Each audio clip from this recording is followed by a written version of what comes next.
Halo semuanya, welcome back. Jadi di video ini aku bakal nge-review satu jurnal yang menurut aku cukup penting, apalagi buat kalian yang tertarik sama isu kesehatan lingkungan. Judul jurnalnya adalah Analisis Tingkat Pengetahuan Keracunan Timbal dan Karbon Monoksida dengan Kadar Hemoglobin pada Pekerja Luar Ruangan. Kedengarannya ilmiah banget ya, tapi tenang, aku bakal jelasin dengan bahasa yang simple, santai, dan easy to digest. Yuk kita simak bareng-bareng. Jadi, sebelum masuk ke isi jurnalnya, kenalin, aku Farhan Hanif Ananta dengan NIM 2311050001 dari TLM 5A. Nah, di sini aku mau kasih gambaran dulu kenapa topik jurnal ini penting. Polusi udara itu udah jadi masalah serius banget, terutama di kota besar kayak Jakarta. Pekerja luar ruangan kayak petugas kebersihan atau penyapu jalan itu terpapar langsung selama berjam-jam setiap hari. Makanya penelitian ini fokus pada paparan timbal dan karbon monoksida, pengaruhnya ke kadar hemoglobin, dan seberapa paham para pekerja soal bahaya dua zat tersebut. Oke, kita masuk ke latar belakang ya.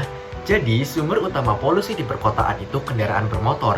Gas buang kendaraan menghasilkan CO dan partikel timbal. Dua-duanya ini bisa ganggu fungsi hemoglobin dan ini bahaya banget buat tubuh.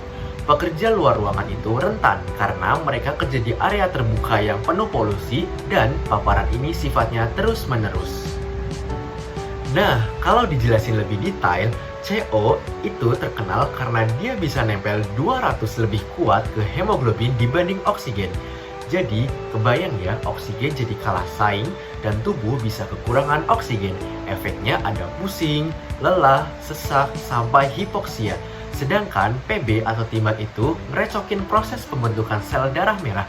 Akibatnya bisa muncul anemia, gangguan saraf, gangguan pencernaan, dan perubahan perilaku. Oke, dari latar belakang tadi, penelitian ini merumuskan 3 pertanyaan utama. Yang pertama, seberapa tinggi pengetahuan pekerja soal bahaya CO dan PB? Yang kedua, bagaimana gambaran kadar hemoglobin mereka? Dan yang ketiga, apakah pengetahuan mereka itu berhubungan dengan kadar hemoglobin? Oke, kita masuk ke tujuan penelitian. Tujuannya simple tapi penting.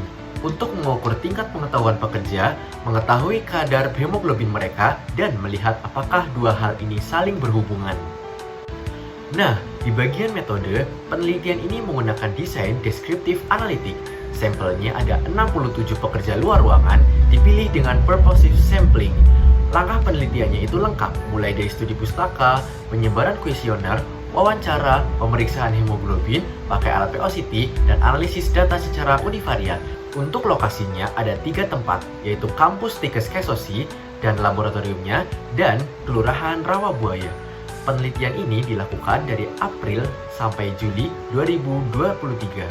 Oke, hasil pertama dari 67 responden, 97% itu laki-laki dan hanya 3% yang perempuan. Ini menunjukkan memang pekerjaan fisik di luar ruangan kebanyakan dikerjakan oleh laki-laki. Dari segi usia, kebanyakan responden ada di rentang 21 hingga 40 tahun, sekitar 62,7%. Ini usia produktif banget, dan biasanya mereka punya intensitas kerja yang lebih tinggi. Nah, ini poin penting nih teman-teman. 91% responden itu kerja lebih dari 8 jam per hari. Artinya, mereka punya long exposure duration yang bikin risiko paparan polusi makin besar. Hasil tingkat pengetahuan cukup menarik. 70,1% responden tahu soal bahaya CO dan PB, tapi 29,9% lainnya masih belum aware. Jadi masih ada gap edukasi yang harus diisi. Oke, untuk kadar hemoglobinnya begini. 65,7% itu normal, 32,8% itu tinggi, dan 1,5% itu rendah. HB tinggi ini biasanya tanda-tanda bahwa tubuh lagi berusaha kompensasi. Kalau tubuh sering kekurangan oksigen karena CO, otomatis tubuh bakal mengingatkan produksi HB. Sedangkan HB rendah, meski cuma 1 orang, itu bisa mengindikasikan paparan timbal yang mengganggu pembentukan sel darah merah. Oke, CO itu punya efek langsung ke hemoglobin. Begitu CO masuk, oksigen jadi nggak bisa nempel. Karena tubuh merasa kekurangan oksigen, tubuh otomatis menaikkan HB sebagai physiological adaptation. Ini yang bikin angka HB lumayan banyak. Nah, sedangkan timbal beda lagi mekanismenya. PB mengganggu pembentukan sel darah merah, makanya bisa memicu anemia atau HB rendah. Walaupun dalam penelitian ini cuma 1,5%, efek PB ini sifatnya kronis, jadi tetap harus jadi perhatian. Nah, hubungan pengetahuan dan HB di sini itu kesimpulannya paling menarik.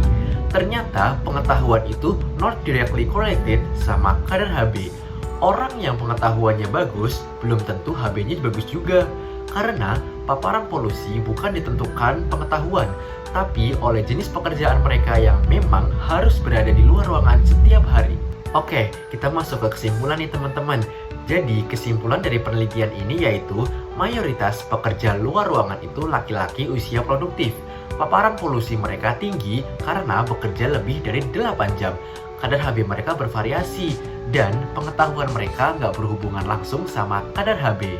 Nah, saran dari penelitian ini, edukasi bahaya polusi harus tetap ditingkatkan. Penggunaan masker atau alat pelindung diri wajib dilakukan. Dan pemeriksaan HB perlu rutin, serta pemerintah harus memperketat pengendalian emisi kendaraan.